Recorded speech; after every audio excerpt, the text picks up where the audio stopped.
Salutare tuturor!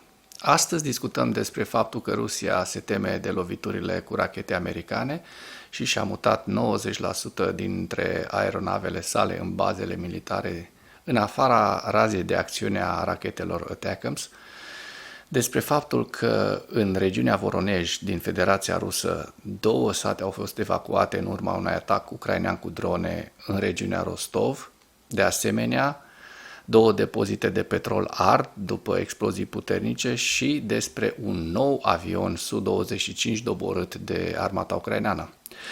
Potrivit The Wall Street Journal, Rusia și-a mutat 90% dintre aeronavele sale în baze militare în afara razei de acțiune a rachetelor ATACMS.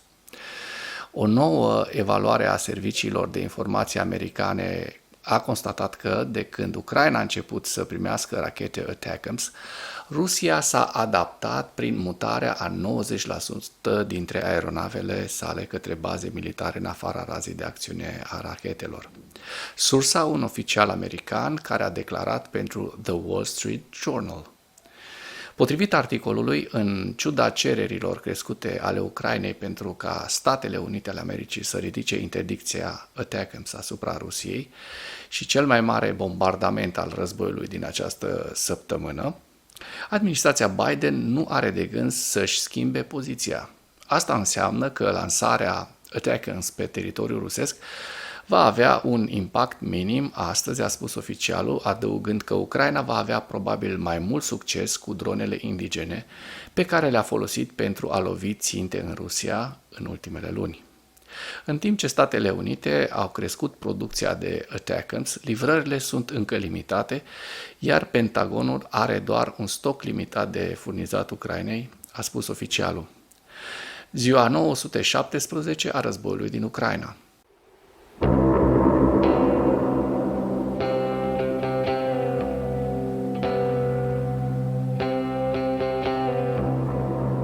Potrivit statului major al forțelor armate ale Ucrainei, în dimineața zilei de 28 august 2024, pierderile totale în lupta ale Rusiei de la începutul invaziei neprovocate asupra Ucrainei din 24 februarie 2022 se ridică la 611.190 de militari. În ultimele 24 de ore, Rusia a înregistrat pierderi semnificative pe frontul din Ucraina, între care 1090 de militari, 5 tancuri, 14 vehicule blindate de luptă și câte un lansator de rachete, unul antiaerian, un avion și încă 27 de sisteme de artilerie. În noaptea de 28 august, un incendiu a izbucnit în apropierea unor obiecte explozive în districtul Rosoșan din regiunea Voronej, după un atac ucrainean cu drone. Autoritățile locale au decis să evacueze oamenii din 2 așezări. Sursa, guvernatorul regiunii Voronej a Federației Ruse, Oleksandr Gusev. El a raportat că apărarea aeriană și războiul electronic au distrus o dronă de tip avion. Serviciile operaționale au decis evacuarea temporară a locuitorilor din 2 așezări. În regiunea Rostov, din Rusia, 2 depozite de petrol ard după explozii puternice. În noaptea de 28 august, au izbucnit incendii la 2 dintre depozitele de petrol din regiunea Rostov, din Rusia, după explozii puternice. Sursa, canalul Telegram Rostov Novosti și guvernatorul regiunii Rostov, Vasil Golubev. Un videoclip postat de către localnici arată mai multe rezervoare în flăcări la depozitul de petrol. Potrivit informațiilor preliminare, uzina Atlas din Rosreserv este în flăcări. Baza petrolieră aparține Agenției Federale pentru Rezerve de Stat și a fost utilizată direct pentru aprovizionarea cu combustibil a armatei rusești. Dacă până în acest moment ai găsit informații utile în material, contribuie cu un like și cu o distribuire a acestui videoclip pentru a ajunge la cât mai multă lume. Tunurile antiaeriene ale forțelor armate ucrainene au doborât încă un Su-25 rusesc în direcția Kramatorsk. Militarii antiaerieni ai forțelor armate ucrainene în direcția Kramatorsk au doborât acest avion cu sistem MAMPADS Și aceștia ne spun că în direcția Kramatorsk, armata ucraineană a doborât acest avion Su-25 care încerca să tragă în pozițiile unităților forțelor de apărare ucrainene, spun soldații antiaerieni ai celei de-a 28-a brigăzi mecanizate separate, numite după campania cavalerilor ierni care au doborât încă un Su-25 cu o lovitură bine țintită. De astăzi există o aeronavă mai puțin în flota rusească de atac. Epavele sale decorează peisajele din Donetsk, a mai spus armata. Vreau să vă mulțumesc tuturor pentru toate mesajele de susținere și pentru faptul că ați înțeles că am mers în concediu și nu am putut să desfășor activitatea în mod normal așa cum o fac zi de zi. Și vreau să spun că o să o ținem aproape, pentru că lucruri importante urmează să se întâmple pe frontul din Ucraina. Un nou front s-ar putea deschide, din câte înțeleg, în Belgorod și acest lucru este foarte, foarte important pentru deturnarea unei bune părți dintre soldații armatei rusești de pe frontul de est. În ceea ce urmează vă prezint un slide cu evoluția de ieri a celor mai importante fronturi din Ucraina și cu principalele știri din presa ucraineană. Hărțile sunt creația Institutului pentru Studiul Războiului. Pentru mai multe informații, accesați link-urile din comentarii.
Mulțumesc pentru vizionare. Dacă vrei să susții acest canal, abonează-te la Animatura.